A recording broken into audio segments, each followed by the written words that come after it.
In this episode, we discuss one of Martin Luther King Jr.'s more interesting observations about what has held America back and consider how it may explain things that go on in our country to this day.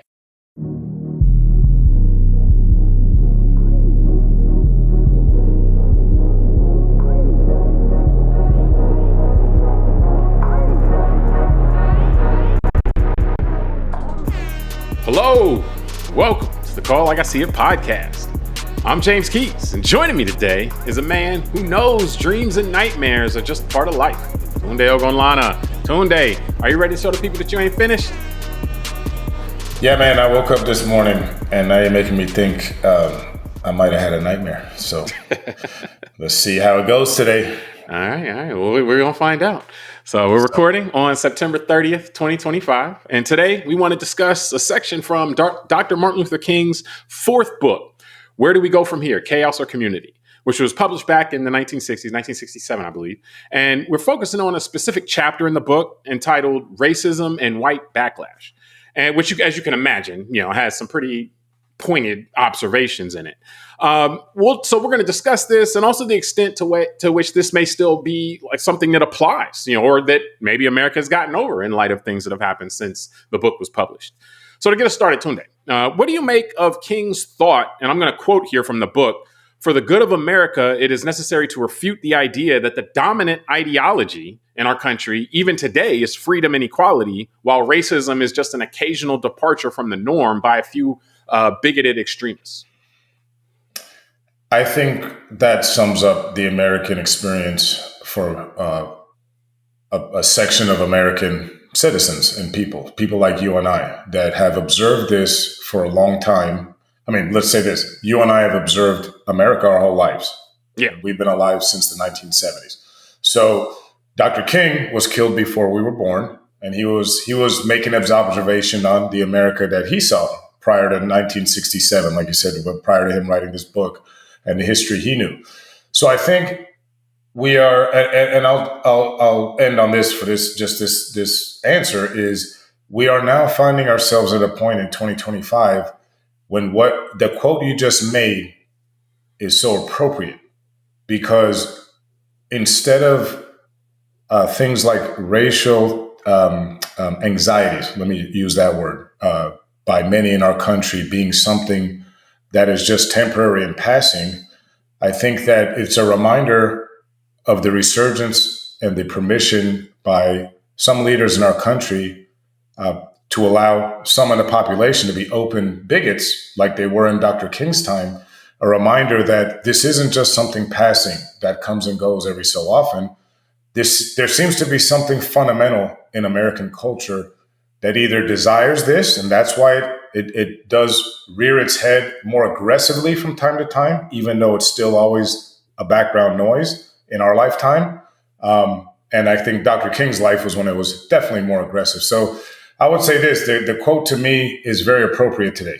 And to me, I think there's a couple things in the quote that that really stand out. One is that he's talking about it's necessary to refute this. So what he's saying basically is that amongst many people, the idea that democracy and freedom and all that stuff, equality, is the dominant ideology of our country, is the way they walk around looking at their country. Like, that's what they think. So if he's saying that's necessary to refute that, then that's because he's saying that there's a lot of people with this, in his mind, misunderstanding, which I would say growing up, that's the thought I had. You're almost taught in a way that, America, Declaration of Independence, Constitution, all these other things, and slavery was something that they had to work through, and they eventually got rid of it. Jim Crow was something we had to work through, and then we got rid of it. And so you look at this, you're taught it almost in like an arc sense. At least, the places I was in was like this arc, like, hey, America's getting its stuff together over time, and these battles have been fought and won. And then the people who believed in slavery or in white supremacy or in Jim Crow, those people just kind of went away.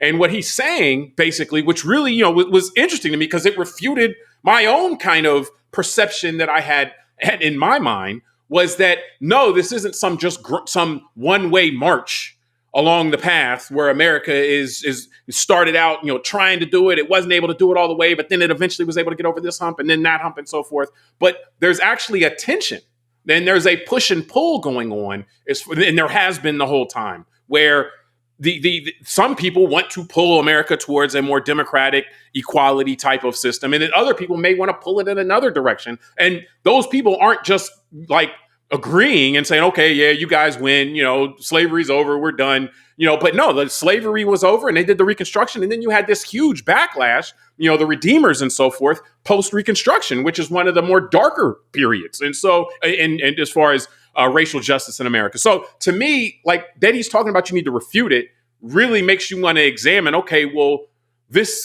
what he's talking about needing to refute, you look inside, like, do I have that mindset? Yeah, man. And I think you bring up something interesting when you discuss the Redeemers and then the Reconstruction period, because then it reminds me of groups like the Red Shirts and the Ku Klux Klan.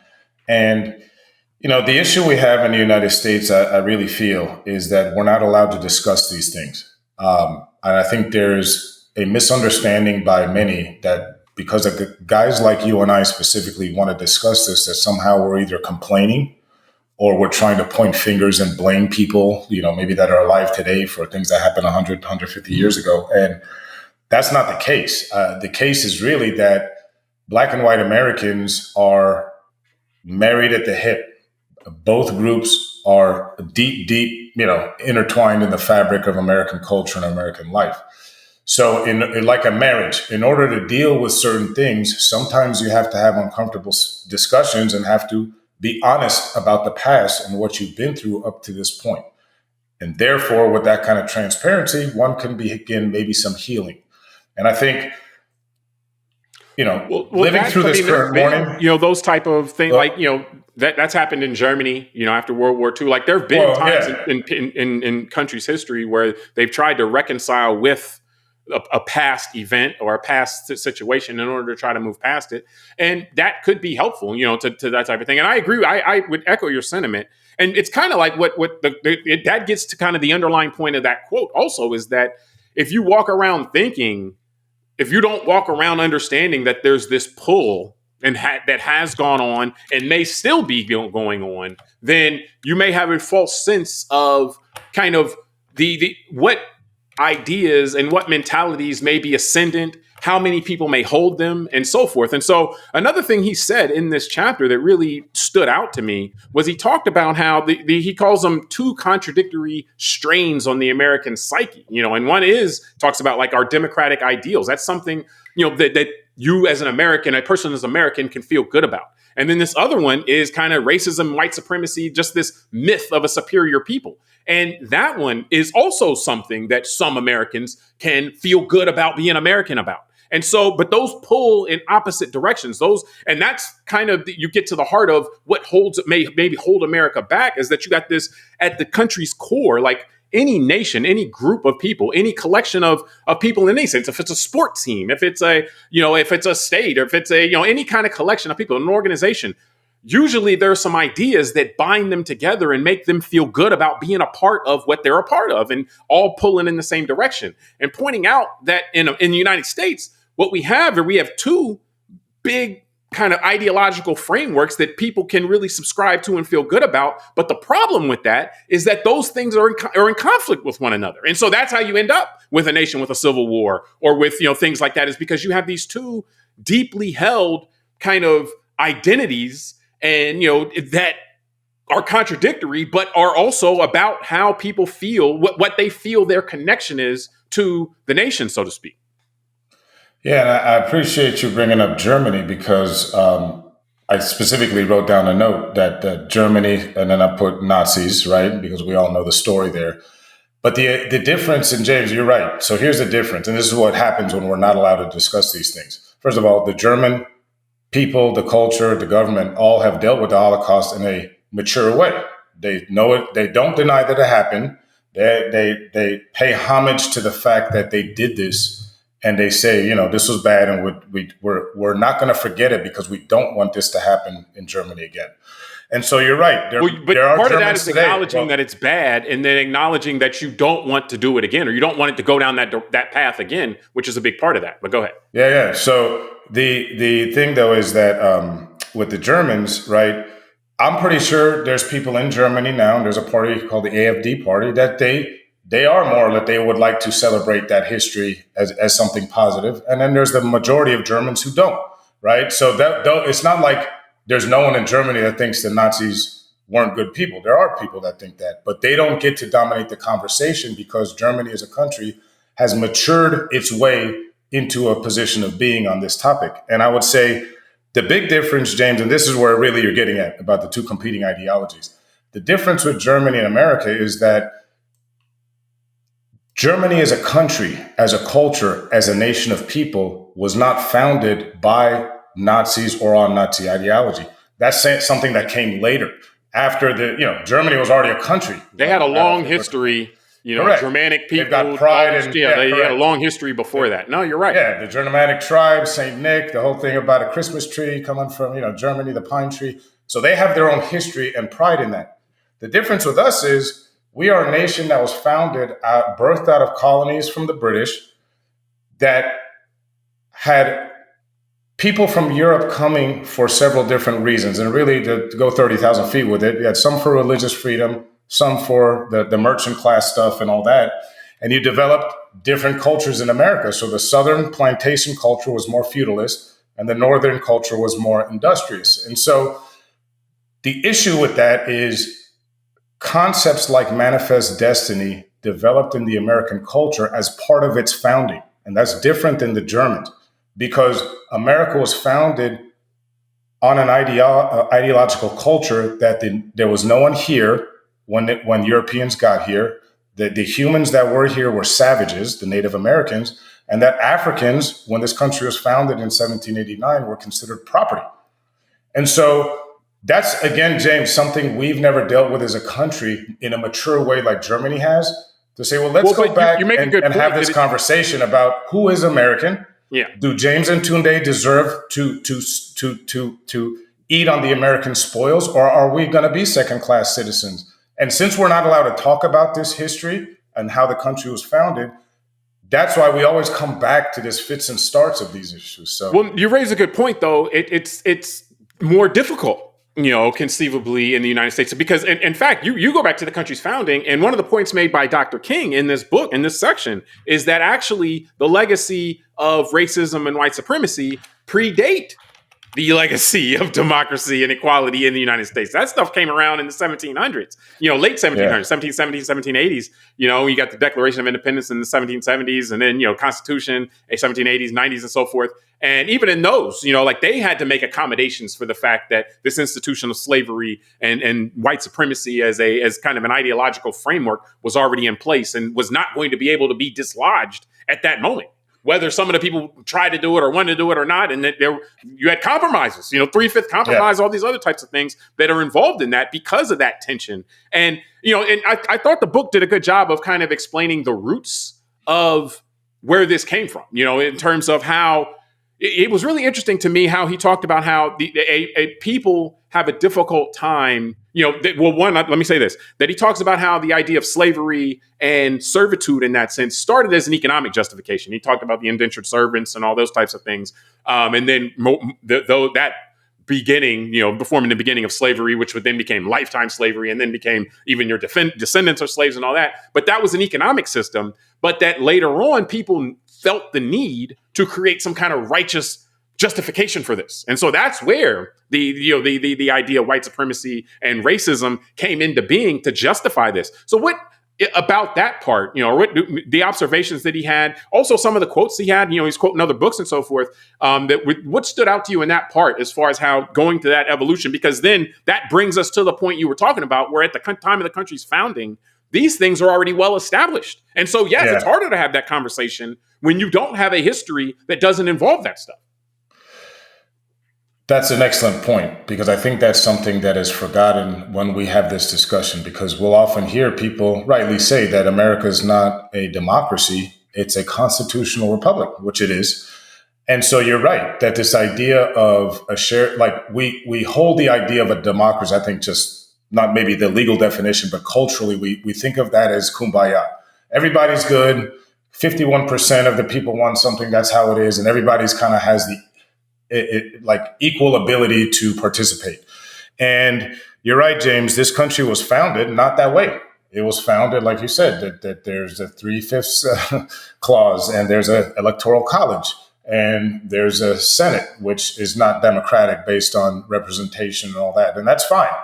And so this idea that the country was founded in a way that had certain levers that kept certain things separate, I think makes sense. That then if there was a certain ideology already in place culturally, that when the country was formed, it was formed in a way, number one, to keep some of those cultural norms going. So like the 3/5 compromise. Well, you couldn't get everybody on board if you didn't incorporate some of that stuff in it. Like that's a big part of getting everybody that was on board. And when you talk about the word compromise, I started thinking about things like the Missouri Compromise. Yeah. The compromise, let's say after, when it was a full country in the 1930s, the compromise to not allow blacks to participate in Social Security or the GI Bill in order to get enough Southern senators on board so that they can give these things to other Americans, right? Yeah. And so you're right in the sense that since the founding of this country, part of the journey, not all of it, but part of the journey has been, what do you do with these black people, right? They're property. And then in an agrarian age world where human beings were needed to get natural resources out of the earth and sell them back to Europe or whatever, that mattered, right? But by the early 20th century, for example, you had machines doing this. So then it becomes, so what do we do with these people? I think that's kind of the one of the things, again, that's not discussed in the American story when we have these discussions is that things like the lost cause happen. And it's like, okay, we're going to just close the door on discussing what happened in this country post-Civil War up until the early 1920s, because we don't want to talk about that stuff. Because what did our governor say in 2023 when they changed the curriculum of schools and not telling all of American history? Yeah, he said, "You mean we don't want to make certain people." Florida governor. Yes, yeah. He said we don't want to make certain kids feel bad by having this information out there. So again, it's a compromise where you and I are constantly being asked to diminish our own humanity, because that's really what this comes down to: is do people look at me and you as equal human beings or not? And if they don't, let's have that conversation. And if they do, then why are we still having this conversation? And I think that's kind of the exhausting part of. But going back to that point, or that's raised by the quote that I started the show with, it's like, if you don't believe in that, then say it. Like, let's get it out here. Let's not trick people into saying, oh, well, yeah, I agree with equality and everything like that. We just got to deal with woke stuff or, yada, yada, yada. If you don't believe in equality, then just say it. And let's debate. Let's say, okay, are we going to be about this or are we not going to be about this? But the problem, and I think that he identifies that you can still see, is that a lot of times people want to hide these thoughts and feelings and say, oh, and try to make it about something else and say, oh, well, actually, it's just this or it's just that. And it's like, well, if you're about this, then just say it's you're about states' rights, James. That's what states' rights. I mean, states' rights was all great when the federal, or was terrible when the federal government was trying to enforce equal protection under the law. Exactly. Now the states aren't doing that, then it's like, oh, get rid of states' rights. We know we don't want Colorado. Let's send the military in the states now on their ballot, but. I mean, the part about this to me that really stood out was he was actually quoting a book from Dr. George Kelsey.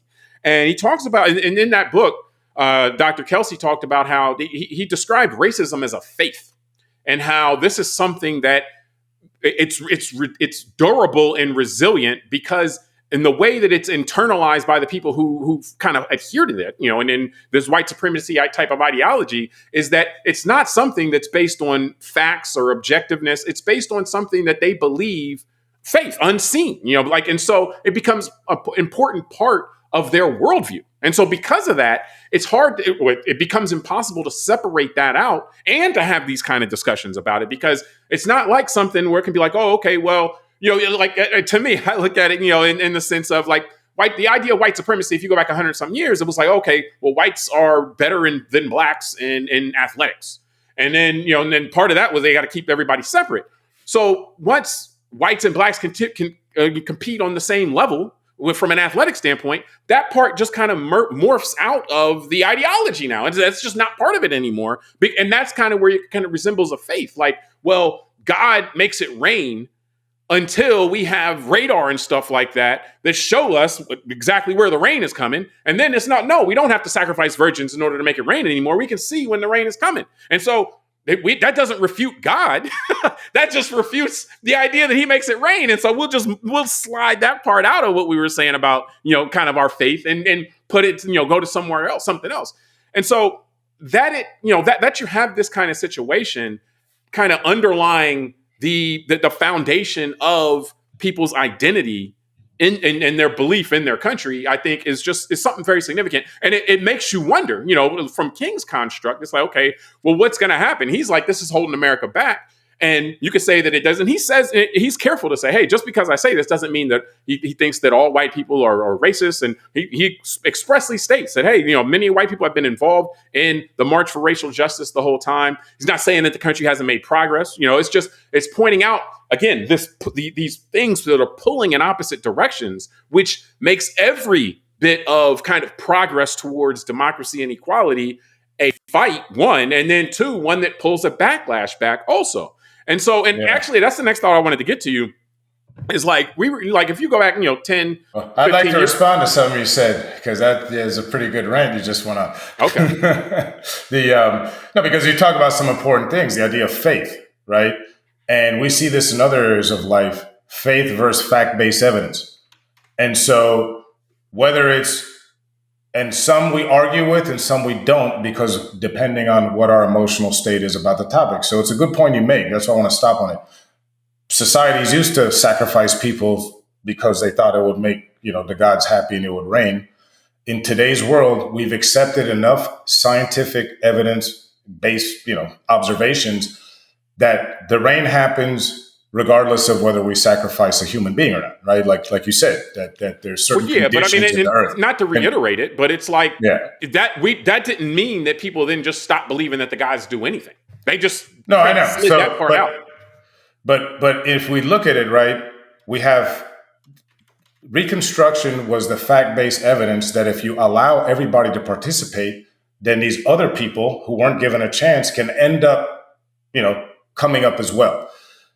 Let's say by the time you and I were born, post-civil rights to now, well, hold on. you've seen that people... And that led to the redemption and the redeemers and so forth, because that was offensive. The fact that during Reconstruction, people started to pull themselves up was that was working. That was offensive, and it created an incredible backlash back to that. Again, one of the darkest periods. Well, that's where I'm getting at is we're here again is kind of my point, right? Like, so yeah, I mean, and that brings me to the next part that I wanted to ask you about, and that is, kind of like after Obama was elected, Barack Obama was elected 2008, took office 2009, and then reelected 2012. Goes to or was re-inaugurated 2013, goes all the way to 2016. And, a lot of people said, and we heard a lot about that time, that America was becoming a post-racial society and that was the proof. But, from that, you would think, okay, well, maybe these observations in this book are outdated at this point, But, what do you think, as far as what we've seen since then and just all over the overall arc as far as, kind of how America goes with these things? Because, again, King is not saying there hasn't been progress or that there was never progress, but just that there's a push and pull. Yeah, I think this is a great bookend to the beginning of the conversation because as he stated in the chapter is, Black progress, white backlash.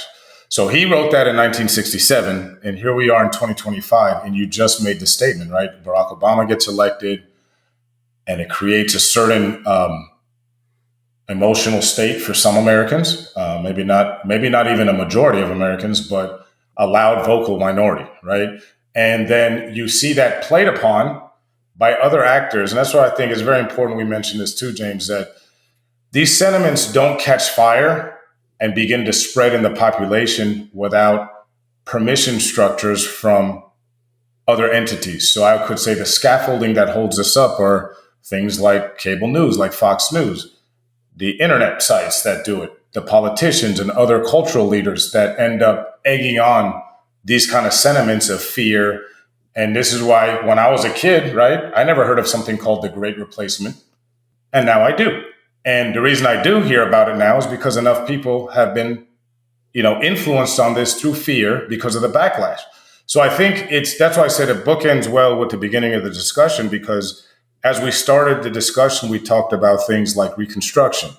And then you talked about the Redeemers, right? Every time in this country that, like you said, that we have the two competing ideologies, but the ideology of white supremacy feels insecure, you have this backlash.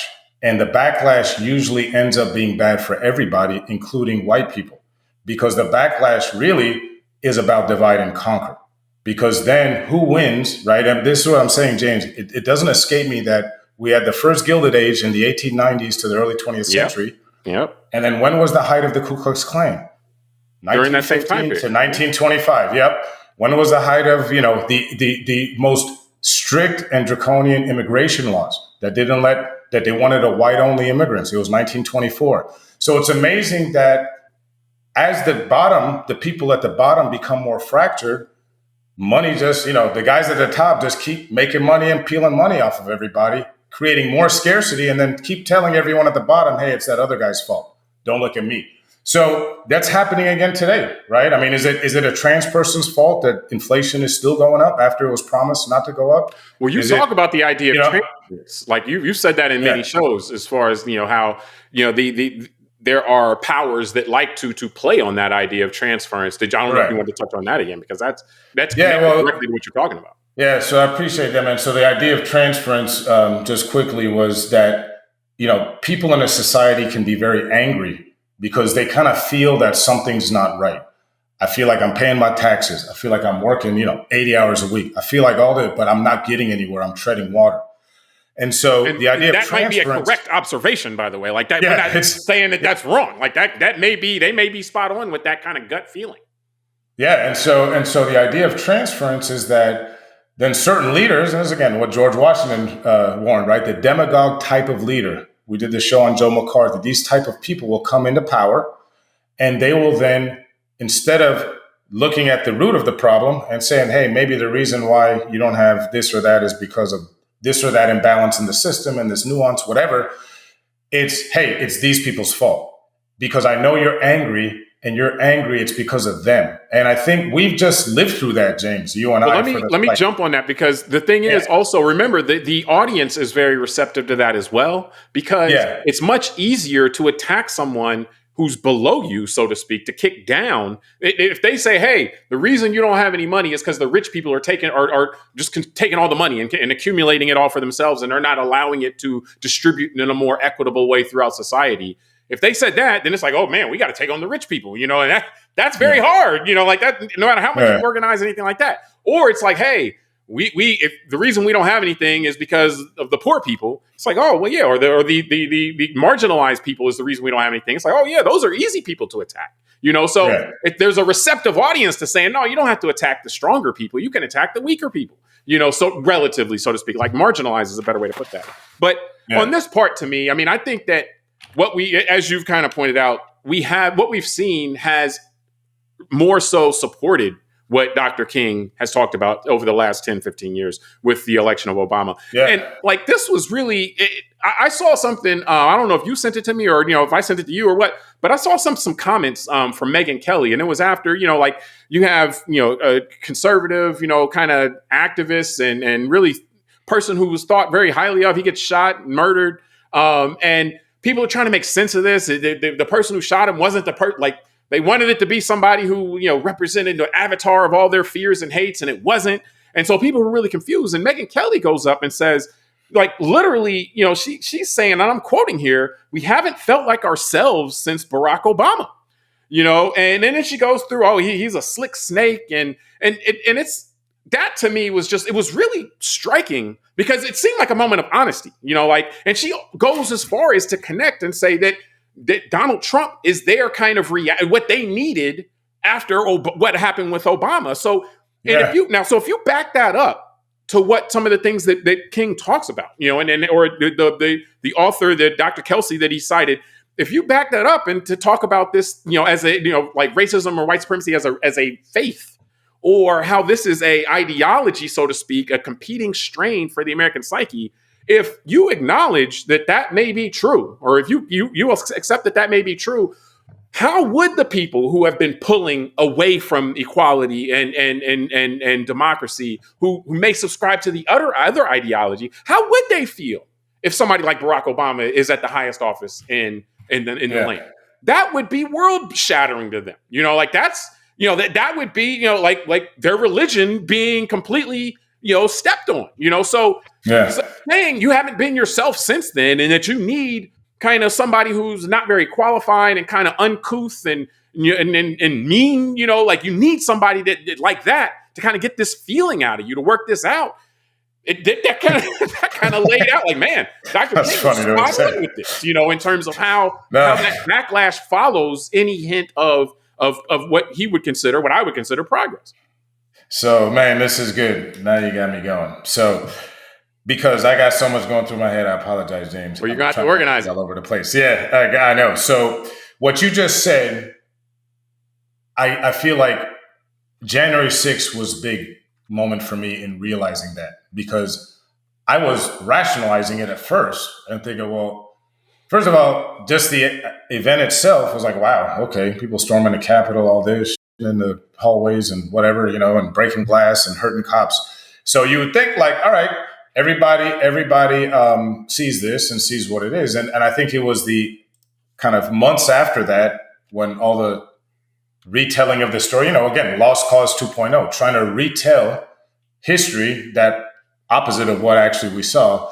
And I would wonder, how come people don't accept that this was an attack on the democracy and all that? And then I started realizing, processing what you just said. And I think Megyn Kelly, I thank her for her honesty on that. And I just wrote down what you said. We haven't felt like ourselves since Barack Obama was president, because this is really an emotional response. And yeah, if you really do hold true to the ideas of the Confederacy, which I think a lot of Americans don't realize they do, or the idea of Jim Crow, because maybe the Confederacy is a little further than what they make it now, but that sentiment they're behind. But correct, it's then you can understand.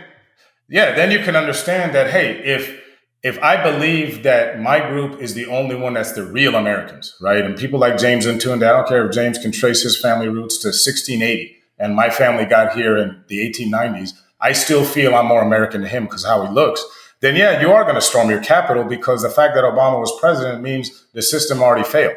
So that's what I appreciate about Megyn Kelly's sentiment and sharing that with us, because she did do a really get a look. And that's such a strong statement. We haven't felt the same.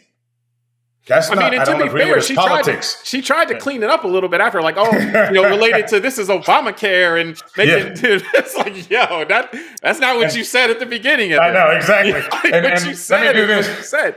I think that, if you see that and you juxtapose that with this part of this book, then it really illustrates what Dr. King is talking about. And so I think that from our standpoint, and this is why you go back kind of to the beginning where we started, this quote from the book talking about how it's necessary for us to understand that us, meaning people who believe in equality and democracy, and those are the ideals of America. And we look at the documents. We're like, yo, all men created equal, look at the Constitution, all this other stuff. And, even stuff that's been added, equal protection under the law. We're looking at that stuff like, yeah, America's about equality. America's about democracy and all that other stuff.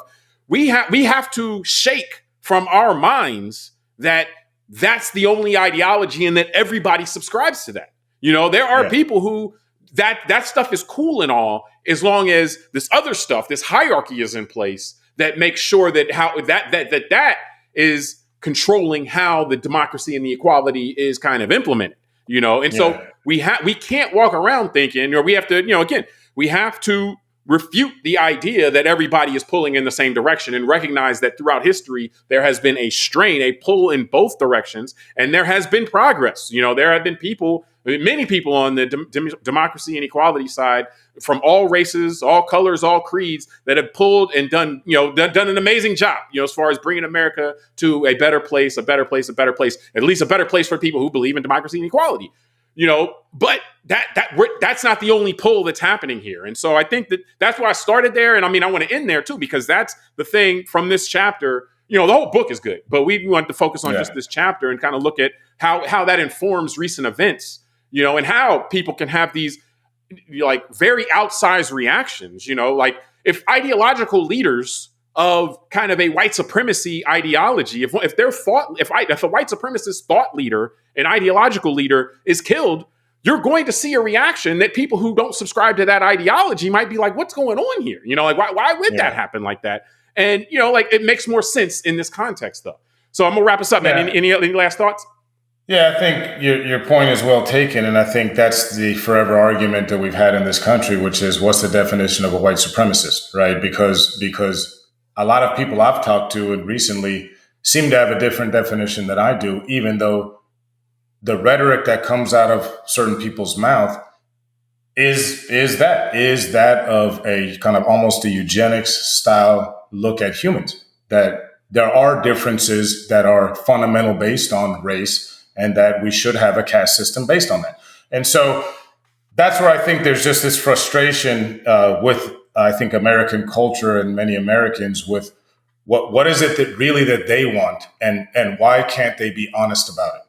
And that's, to me, the curious thing that you and I have to keep watching. Yeah, and also for us, I know that it's always like we have to remind ourselves, like when someone has expressed white supremacist, kind of views and kind of indicated that that's where they stand, you and I kind of view that as like, okay, yeah, that's not a person that I rock with, in that sense, but we have to keep in mind that that's not always kind of that sentiment is not always shared by everyone. There are some maybe that's part of being an American from different kind of environments, is that you can't just walk, or like if somebody expresses some kind of white supremacist mindset, you can't just cut them off, because then you wouldn't have any friends. I don't know, but it's like, to me, that's a. And I'm kind of learning that right now, actually. Yeah, that's a cleaner break than I'm seeing than it is for some other people. And again, everybody has their own journey. So I'm just observing this, but it's definitely interesting to me how the being someone who expresses white supremacist views is something that it's like, okay, well, for many people, they can rationalize that away and like, oh, well, but for other reasons, I rock with this person, so that's what we see sometimes, and that is consistent with what Dr. King is talking about here, or what he's citing, like from what other thinkers have talked about. So, but I think we can wrap from there. We appreciate everybody for joining us on this episode of Call Like I See It. Subscribe to the podcast, rate it, review it, tell us what you think, send it to a friend. Until next time, I'm James Keys. I'm Tunde Ogunlana. All right, we'll talk soon.